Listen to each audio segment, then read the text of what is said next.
Ya, sejauh ini menurut Yosef, dirinya masih hanya sebatas teman dengan Inara. Meskipun ia mengakui bahwa komunikasi di antara mereka berjalan dengan baik. Yosef mengaku dirinya bahkan belum melakukan pendekatan.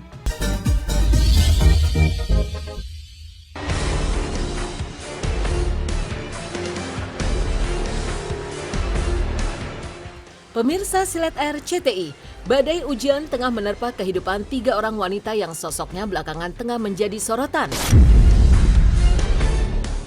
Adalah Lady Nayoan, Inara Rusli, dan Inge Anugrah. Mereka berjuang dibolak-balikan hatinya demi masa depan saat proses perceraian dengan suami masing-masing masih berlangsung. Lantas, seperti apa liku-liku yang harus dihadapi baik Lady, Inara maupun Inge di saat prahara rumah tangga mereka terus bergulir? Inilah kisah 3 wanita yang menjadi sorotan karena tengah berjuang keras demi masa depan. Kisah pertama hadir dari Lady Nayoan yang saat ini diketahui tengah menjalani proses perceraiannya dengan Randy Kejarnet. Pasca Lady menggugat cerai sang suami, imbas dari perselingkuhan, Lady dengan tegas memantapkan hatinya untuk berpisah. Namun tidak seperti sebelumnya yang begitu tegas, Lady justru kini menunjukkan seolah dirinya akan kembali menerima suami yang telah menyakitinya tersebut. Ya, diam-diam keduanya ternyata menjalani mediasi di luar pengadilan demi memperbaiki rumah tangga mereka. Bahkan saat terlibat dalam kecelakaan baru-baru ini, Lady dan Randy baru saja menjalani konseling dengan pendeta sebelum akhirnya musibah itu terjadi. Mau nganterin Lady pulang, kan emang kan mediasi dan konseling sama pendeta. Kita ada komunikasi, pulang dari situ, kondisinya baik-baik aja, jam 3 pagi. Tol Cikampek kilometer 6. Penyebabnya apa sih Kak? Mungkin ada selipan atau sempat cekcok nggak sih? Nggak ada. Kalau cekcok atau berantem itu nggak tahu opini dari mana, itu nggak ada. Kita lagi ngobrol biasa aja. Itu juga habis dari pendeta, kita habis konseling, habis berdoa juga. Udah ada komunikasi baik. Hasilnya puji Tuhan sih komunikasi udah baik ya. Udah Lady juga udah kemarin kan sempat hilang juga komunikasi sama dia, udah sempat beberapa kali. Udah nggak ada emosi juga.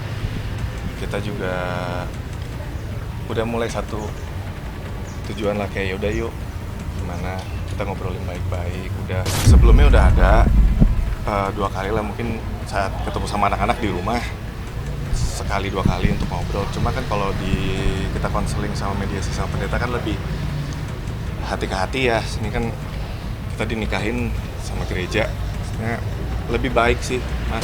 Kalau yang kita ketahui memang kemarin mereka sudah sempat mediasi berdua, konseling dari pendeta.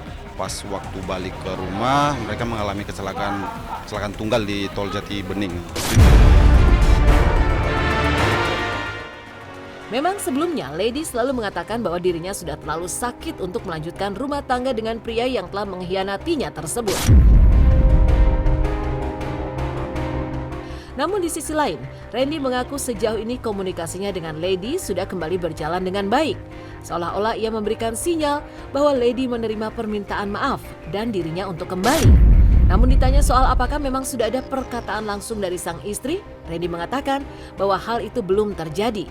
Dalam sidang lanjutan pada 16 Agustus 2023 mendatang, pihak Lady pun akan memberikan jawaban apakah akan melanjutkan perceraian atau ia dan Randy kembali rujuk.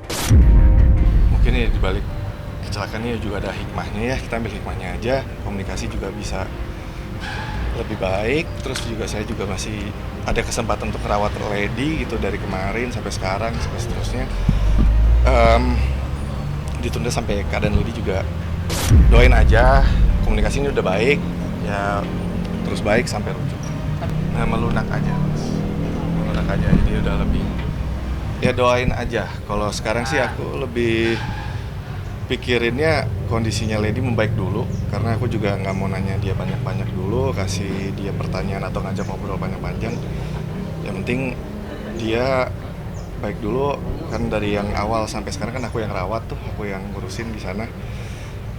Kalau kemungkinan rujuknya kita belum bisa pastikan, karena kan kita juga harus diskusi juga dengan Ibu Lady untuk kepentingan terbaik Ibu Lady dan Pak Randy juga nanti ke depan, dan kepentingan terbaik anak-anak lebih tepatnya. Jadi untuk lebih tepatnya, lebih jelasnya mungkin nanti kami sampaikan tanggal 16 bagaimana keputusannya. Saya hormati keinginan dari Pak Hakimnya ya untuk meminta waktu untuk mediasi.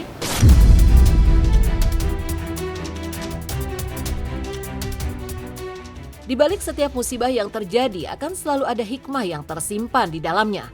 Itu pula yang diyakini oleh Randy, lantaran kini ia merasa bahwa Lady merupakan wanita yang sangat penting dalam hidupnya. Tak pernah terbayangkan betapa hancurnya jika dalam kecelakaan kemarin dirinya harus kehilangan Lady.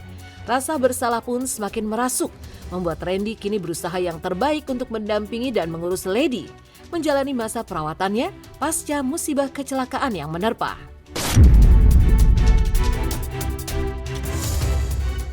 Sudah mengetahui tanggal hari Senin kita baru kasih tahu pihak keluarga sih, karena kan nggak mau sampai shock juga. Lady juga kondisinya juga lagi kayak gitu, saya juga kondisinya lagi kayak gini.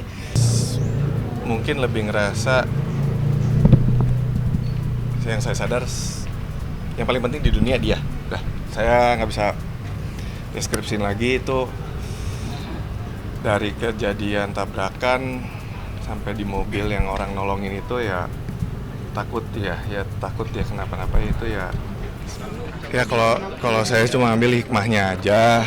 Ya ini juga ngingetin saya pentingnya Lady itu seperti apa buat saya banget. Ini ya mungkin pengingat lagi juga dari Tuhan. Ya ambil hikmah baiknya aja. Tapi kalau musibah, siapa sih yang mau musibah sampai tabrakan, sampai hampir ngebahayain nyawa, apalagi nyawa istri saya Lady, itu kan nggak ada. Saya sayang banget sama dia juga.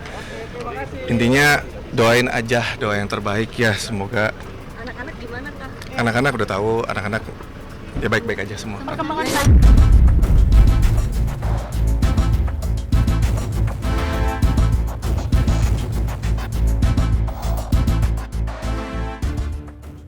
Berbanding terbalik dengan Lady Nayoan, Inara Rusli justru semakin mantap untuk tetap berpisah dari suaminya Virgon.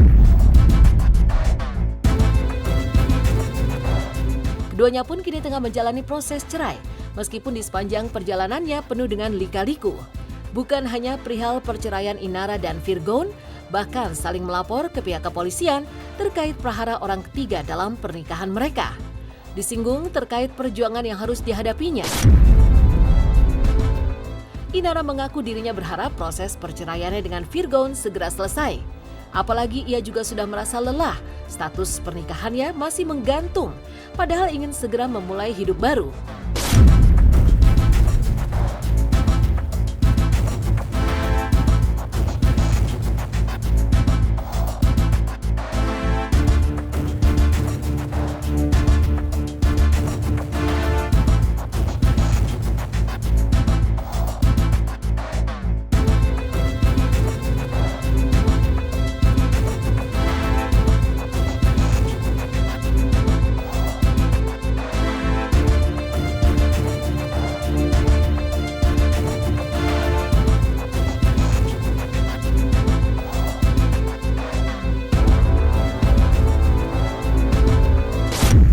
Mediasi, cuman kalau misalkan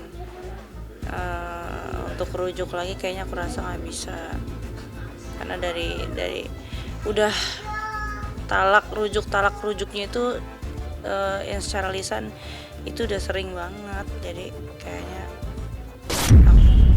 ya pengen lah pastinya cepet selesai kayak teman-teman yang udah ngiri aku tuh cepet banget mereka prosesnya, karena emang dari pihak cowoknya ex-nya nggak terlalu banyak pergumulan drama. Makanya saya nggak mau ada statement apa-apa karena untuk anak-anak. Sepakat. Kalau hati itu urusan saya pribadi ya, kayaknya nggak perlu saya spill ke semua orang, misalnya perasaan saya. Jadi yang sudah terjadi ya udah, saya juga sudah mohon maaf. Yang penting semuanya saya serahkan ke pihak kuasa hukum saya untuk sebenar-benarnya mengambil tindakan dan lelah lah, siapa yang nggak lelah status quo gitu digantung.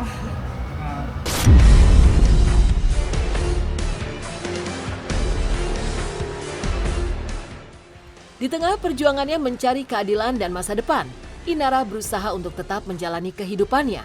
Ia pun kini menyibukkan diri dengan bisnis dan karirnya di dunia entertain.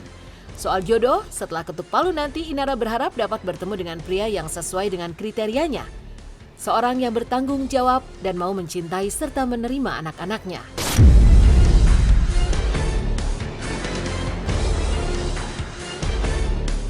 Biar gimana diri kita ini kan amanah dari Allah, titipan dari Allah yang harus kita jaga, yang harus kita pelihara. Jadi ya inilah salah satu ikhtiar aku untuk jaga titipan dari Allah, amanah, kesehatan aku sendiri gitu. Kalau masalah dari situ dapat bonusnya penampilan jadi lebih menarik ya alhamdulillah. Untuk saat ini aku pengen ngebangun bisnis aku dulu sampai settle. Kemudian karir juga nanti insya Allah kalau memang nanti bisa aku nyanyi lagi. Setelahnya misalkan Allah mengizinkan aku untuk punya pasangan lagi, ya mudah-mudahan aku dipertemukan dengan pasangan yang sesuai dengan kriteria dari Allah. Punya kriterianya apa sih Kak? Dalam arti lo kan udah pernah gagal gitu ketika akhirnya walaupun ini belum putusan pengen kriterianya sendiri seperti apa? Yang jelas ya harus yang bertanggung jawab, harus yang bisa membimbing aku dan anak-anak aku dan bisa menerima ketiga anak-anakku juga. Jadi yang bertanggung jawab. Meski belum mau fokus dengan urusan asmara, apalagi status pernikahannya masih belum resmi diputuskan. Namun Inara Rusli kerap kali dijodoh-jodohkan oleh warganet dengan sejumlah pria. Seperti baru-baru ini, sosok pengacara muda dan tampan bernama Yosef Irianto. Secara terang-terangan, Yosef mengaku bahwa ia menyukai pribadi Inara yang sopan. Dan saat pertemuan mereka, warganet dibuat heboh oleh aksi Yosef memberikan bunga kepada Inara. Lantas, benarkah itu merupakan bentuk penghormatan darinya kepada Inara, wanita yang berani angkat bicara saat menerima ketidakadilan dalam rumah tangganya?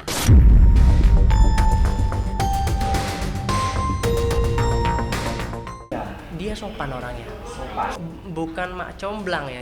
Dia apa sih namanya, ada urusan kerja dengan saya, kebetulan di situ ada Inara. Ya udah saya minta dikenalin karena orangnya baik juga, sopan gitu. Jadi lebih ke pertemanan dulu sekarang ya. Jadi jangan sampai saya memberikan statement yang terlalu prematur.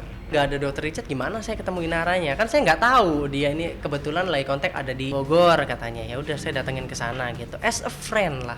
Jadi jangan sampai diarahkan terlalu romantis, hubungan asmara, belum, masih hanya berteman dulu. Saya bilang sopan orangnya. Kalau sopan tuh jadi punya nilai plus aja menurut saya. Bunga itu sebagai tanda apresiasi. Saya tuh banyak banget yang konsultasi mengenai masalah rumah tangga, ibu-ibu tidak mengalami ketidakadilan dan sebagainya, tapi tidak berani untuk menggugat. Sementara saya dengar ceritanya saudara I ini, dia tuh ada dugaan ketidakadilan tapi langsung menggugat gitu tuh. Dan itu menurut saya bisa menjadi pelajaran buat perempuan-perempuan lain gitu, bahwa kalau ada ketidakadilan dalam rumah tangga boleh menggugat dan negara sudah menjamin dan menfasilitasi. Ya alhamdulillah, Allahumma sholli ala sayyidina Muhammad. Tiap kali ada yang muji, aku serahin lagi ke Allah, karena ya nggak ada daya dan kekuatan tanpa pertolongan Allah. Ya, sejauh ini menurut Yosef, dirinya masih hanya sebatas teman dengan Inara. Meskipun ia mengakui bahwa komunikasi di antara mereka berjalan dengan baik. Yosef mengaku dirinya bahkan belum melakukan pendekatan atau mengajak Inara untuk bertemu empat mata. Semua karena menjaga marwah Inara yang masih belum resmi bercerai dari Virgon. Komunikasi lancar, baik kok sebagai teman ya. Balik lagi ya, jangan sampai mengarah ke sana dulu karena statusnya belum resmi. Iya bagus dong kalau responnya kayak gitu, berarti kan dia juga menjaga marwah dirinya sendiri gitu. Saya menjaga marwah dia juga sebagai seseorang yang belum bercerai dalam pokok perkara dan sebagainya, untuk tidak mengajak dia ketemu di luar, mengajak ketemu berdua, dan karena menurut saya itu nggak etis. Harus ditunggu nanti saat udah bercerainya itu, saat berkekuatan hukum tetap, baru kita ngomongin lebih jauh. Betul, statement dia itu betul dan saya setuju dengan statement. Kemungkinan gas, remnya kapan? Ya kita lihat nanti lah ya. Nanti kalau ada target, buat apa diburu-buru, nikah tuh jangan buru-buru, yang penting semuanya siap.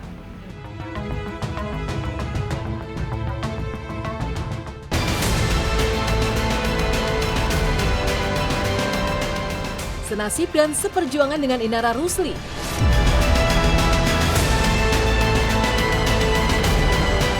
Lika-liku menjalani proses perceraian juga dialami oleh seorang Inge Anugrah. Ya, sejak awal prahara rumah tangganya dengan Ari Wibowo mencuat, berbagai drama pun silih berganti datang. Mulai dari perihal harta gonogini hingga hak asuh anak, mewarnai perjalanan Inge dan Ari menuju akhir pernikahan mereka. Baru-baru ini lewat podcast bersama Maya Estianti, Inge pun akhirnya mengungkap bahwa sebenarnya permasalahan dirinya dan Ari sudah terjadi selama 5 tahun ke belakang. Namun saat diajak untuk pergi konseling hingga 8 kali guna memperbaiki, Ari selalu menolak. Bahkan Inge sudah 4 kali meminta Ari untuk bercerai. Puncaknya ia justru terkejut bahwa dirinya lah yang digugat cerai oleh Ari. Kalau sebenarnya memang udah lama, udah the past 5 years lah kurang lebih udah ada masalahnya. Oh, maksudnya 5 tahun sebelum menuju 16 tahun? Iya. Oke. Udah ada gitu loh, jadi udah ada gesekan-gesekan gimana gitu. The thing is, kalau menurut aku, memang harusnya ngomongin berdua dulu masalah apapun itu kan. Tapi kalau misalnya udah buntu, kayaknya nggak beres-beres, nggak ada salahnya untuk kita mencari bantuan orang lain gitu loh. Kayak kalau misalnya konseling, iya konseling mau. Aku udah minta konseling berkali-kali, tapi nggak pernah mau. Karena memang dia tipenya orang yang tertutup banget dan menjaga privacy banget. Saat itu selalu bilangnya bahwa nggak percaya sama konselor. Meskipun aku bilang ada ini kan confidentiality agreement yang nggak mungkin keluar gitu. Iya kan. Terus tetap nggak beres-beres masalah kita. Aku ajakin lagi. Ada kurang lebih 7-8 kali Maya aku minta, ayo dong either ke pastor atau ke family therapist gitu konseling. Tapi nggak pernah mau. Akhirnya ya nggak beres-beres masalahnya. Meskipun menurut dia beres tapi enggak gitu loh. So sometimes rasanya kayak masuk kiri keluar kanan gitu loh. Rasanya kayak apa yang aku butuh nggak cukup penting buat dia gitu. Dan kalau kayak begitu itu nggak enak sih itu. Iya. Jadi nggak beres-beres dengan berlalunya waktu. Di saat itu juga udah ada sih, karena ada saat-saat dimana aku kayaknya nggak kuat, nggak tahan, aku minta bercerai. Mungkin itu udah keempat lah. Ini yang terakhir itu udah yang keempat kali aku minta sejak 5 tahun terakhir itu. Aku juga sambil ada sebagian dari diri aku yang bisa berubah. Nanti dengan waktu dikit lagi coba lagi. Masih ngarep gitu loh, masih gantung, masih ngarep gitu. Dan juga masih ngeliat anak-anak masih kecil, masih butuh aku dan masih melekat lah gitu. Jadi bisa dibilang semakin kesini aku semakin belajar untuk nggak melekat gitu, untuk melepaskan kemelekatan aku. It's a journey sampai akhirnya terakhir aku request lagi karena satu kejadian tahun lalu yang cukup bikin aku kaget juga. Jadi dia mengiyakan, oke. Kalau aku kan emang tipenya nggak mau banyak ngomong, ya kan? Ya karena aku cukup nanti di ini aja, di pengadilan aja gitu. Aku nggak mau jelekin siapa-siapa juga.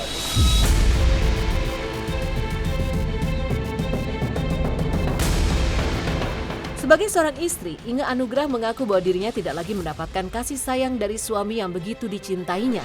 Seolah tak dianggap, dirasakan Inge saat ia berusaha meminta Ari merubah sedikit sikapnya. Namun justru penolakan yang ia terima. Inge juga merasa bahwa dunianya dan Ari sangat berbeda. Di saat Ari masih kerap keluar malam, di sisi lain Inge ingin menjalani kehidupan yang sehat. Semua perlakuan yang diterimanya membuat perasaan Inge berkecamuk, hingga akhirnya memantapkan hati untuk berpisah. Di awal oke, berubah, and then 1-2 minggu berlalu balik lagi. Jadi udah kayak old habit yang nggak bisa hilang. And then terakhir dia bilang, aku udah usia segini, kamu terima aja, aku udah nggak bisa berubah. Dan di situ aku mikir, wah, masa kamu nggak mau berusaha untuk memperbaiki marriage life kita gitu. Udah tahu akunya sedih, akunya nggak happy, akunya kayak merasa seolah-olah kesininya tuh kayak aku nagging. Padahal aku nggak pingin menjadi istri yang tipenya kayak nagging. Tolong dong kamu lebih sering di rumah, tolong dong kamu jangan keluar-keluar mulu, temenin aku kesepian. Itu kan sometimes kedengaran bisa kayak nagging, tapi sebenarnya aku nggak kayak gitu, cuman gimana ya, ya itulah aku masih seorang istri yang masih butuh disayang, masih butuh didengar gitu loh. Jadi kalau itu aja udah nggak bisa dikasih, jadi ya untuk apa aku ada gitu loh. In a way kayak aku ada dan nggak ada, nggak didengar tapi ya tetap ada di situ, tapi aku nggak merasakan disayang yang gimana. Jadi aku ngerasa, karena sempat ada teman juga yang bilang bahwa seharusnya lu temenin terus kalau misalnya laki lo keluar malam gitu, ya lu jagain lah, maksudnya temenin gitu. Tapi kan aku tidurnya aja jam 9, jam 10 udah ngantuk, udah kriep-kriep, like untuk aku bisa pulang jam 2, jam 3, and then dengan semua asap rokok, and then minum. Dan aku yang suka olahraga, suka bangun pagi, I like healthy lifestyle gitu. Dan untuk aku sacrifice itu, menukar dengan sesuatu yang aku tahu nggak baik, in between kayak, apakah aku salah untuk nggak adapt ke kehidupan kayak gitu? Atau emang seharusnya aku sacrifice, adapt ke situ, atau aku tetap begini? Jadi itu sempat jadi, apa ya, bikin aku bimbang gitu loh. Maybe there's something I can do sebenarnya, tapi jadi akhirnya dengan journey, dengan tahun-tahun lewat, akhirnya akhirnya aku belajar, aku nggak harus begitu, karena aku harus menghargai diriku dulu, self respect gitu. Jadi kalau aku ikut-ikutan, nanti aku nggak bisa ngurus rumah tangga, aku ngerusak diri sendiri juga, aku nggak being true to myself. What makes me happy kan hidup sehat, olahraga, exactly, that's what my passion. Dan aku nggak harus nge-trade itu dengan sesuatu yang menurut aku memang nggak baik gitu. Jadi no, I cannot. Jadi ya memang kita beda aja deh. Bisa sebulan 2 kali Pak Ari ke karaoke di suatu tempat di Blok S. Kalau datang bisa jam 9 malam, pulang jam 2. Dan tadi ketika dia menjawab pertanyaan pengacaranya apakah Pak Ari pulang dalam keadaan mabok, tidak bisa jalan, tapi sopirnya mengatakan mabok sih tidak, bisa jalan, hanya bau minuman. Dan hakim juga menggali keterangan mengenai nafkah, mereka juga tidak tahu, tetapi karena pekerjaan Pak Ari itu sebagai artis, dan sekarang menurut keterangan sopir dan Sandi tadi bahwa Pak Ari punya usaha restoran di daerah Menteng. Kadang-kadang kalau misalnya aku masih agak kebangun, subuh-subuh gitu, iya kecium. Tapi mostly biasa aku kan tidur jam 9, jam 10 udah tidur, bangun jam 5. Itu dia pulang kadang-kadang aku nggak tahu gitu. Jadi memang beda lifestyle-nya gitu, tapi sometimes ya kecium. Memang beda lifestyle-nya gitu, tapi sometimes ya kecium. Ya udah cukup lama lah.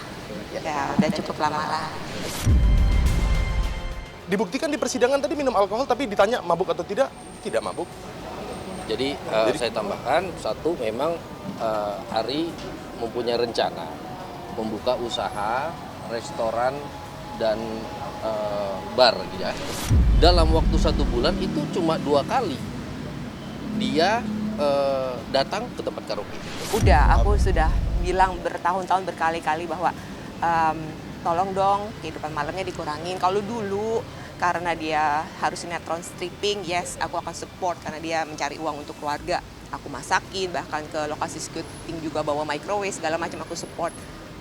Tapi sejak keluar malamnya bukan untuk kerjaan. Iya, jadi aku minta sama dia gitu, dikurangin.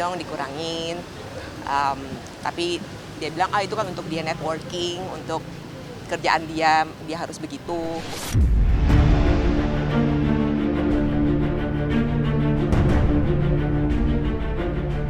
Berbanding terbalik dengan apa yang disampaikan Inge, pihak Ari justru menuding bahwa adanya orang ketiga menjadi penyebab perceraian di antara mereka. Bahkan dalam persidangan sebelumnya sempat dihadirkan saksi yang diduga mengetahui bahwa Inge telah bermain api. Namun semua itu dibantah dengan tegas oleh Inge. Apalagi memang di tempat gymnya ia memiliki banyak teman, baik laki-laki maupun perempuan. Inge bahkan mengaku sempat merasa ada yang memata-matainya. Justru itu ngebalikin sesuatu. malah jadi ngeblunder lagi buat dia gitu loh. Like hal-hal yang aku nggak pernah ungkap, aku keep it to myself, malah jadi kebuka karena kesaksian dua orang itu gitu. Kalau dia bilang aku sama seseorang di tempat fitness, temen gym aku tuh banyak banget dan itu kan tempat umum. Kalau emang aku mau aneh-aneh itu nggak mungkin aku di tempat umum, dan aku punya banyak temen cowok, temen cowokku banyak, temen yang cowok nggak cowok juga banyak, dan aku nyaman, aku comfortable sama mereka, aku seneng karena mereka selalu straightforward ngomongnya dan bercandanya juga asik, dan kita latihan bareng. Aku sering nge-coach mereka setiap seminggu sekali, pasti aku nge-coach, aku berantakin tuh freestyle area, kita latihan bareng-bareng, dan sometimes teman-temanku yang cowok ini juga ngasih aku tips untuk latihan bebannya, karena kan aku lebih functional training, jadi sometimes kalau latihan beban aku belajar sama mereka gitu. Jadi ya kalau dibilang sama cowok di tempat gym, Terus kenapa? nggak cowok juga, temanku juga cewek-cewek banyak. Kesempatan di mana aku ke gym, ada orang yang kayak pakai bajunya sih safari gitu. Pokoknya kelihatan banget kalau dia tuh bukan anak gym, bukan purposely mau ke gym, tapi dia cuma pakai kayak jaket, baju safari gitu, bahkan pakai celananya juga denim. Terus aku naik lift, dia ikut naik lift, cepet-cepet masuk. Aku tap kartu, di atas juga dia keluarinnya KTP. Jadi itu kalau dia udah keluarinnya KTP berarti dia bukan member gym. Tapi aku sampai turun ke bawah, aku grocery, dia ikutin di belakang. Aku selesai grocery baru dia mencar. Alasan perceraian saya adalah karena itu. Karena dari pihak ini ada orang ketiganya. Tapi aku tidak mau membahas lebih dalam karena ini bukan, karena aku nggak mau nanti hanya ya kan jejak digital juga kasihan anak-anak saya. Jadi biar itu di pengadilan aja diselesaikan, ya. Meninggalkan kisah 3 wanita yang menjadi sorotan karena tengah berjuang keras demi masa depan di tengah proses perceraian mereka. Deretan artis dangdut yang sukses ternyata tak sungkan menjalani gaya hidup biasa-biasa saja. Mulai dari Lesti yang rela turun ke sawah dan mandi lumpur, hingga Nela Karisma jajan mie ayam keliling. Seperti apa keseruan mereka?